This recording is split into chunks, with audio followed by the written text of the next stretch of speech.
अखेर औरंगाबाद जळगाव महामार्गने बळी घेतलाच।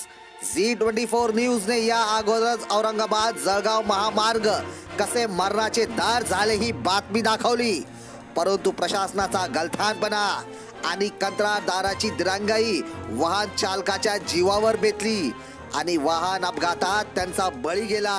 पहा Z24 न्यूज वर सविस्तर बातमी।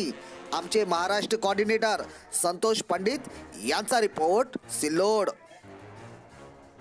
महामार्गावर एक सकाळच्या पाऱ्यामध्ये दोन्ही ट्रक समोरासमोर येऊन अपघात झालेला आहे आणि या घोळेगाव या ठिकाणी हा अपघात झालेला आहे। या अपघातामध्ये माहितीच्या स्रोतांनुसार असे कळते की चालक आणि वाहक हे जागेवर एक्सपायर झालेले आहेत आणि हे थैमान नेमकं येत्या जानेवारी 2018 ते जानेवारी 2019 पर्यंत या रोडवर म्हणजे या रस्त्यावर सलग 22 जण आजपर्यंत मृत्युमुखी झालेले आहेत। तरी प्रशासन झोपेमध्ये आहे का असा सवाल या ठिकाणी उपस्थित होईल। कॅमेरामॅन राजू गाडेकरसह संतोष पंडित Z24 न्यूज औरंगाबाद।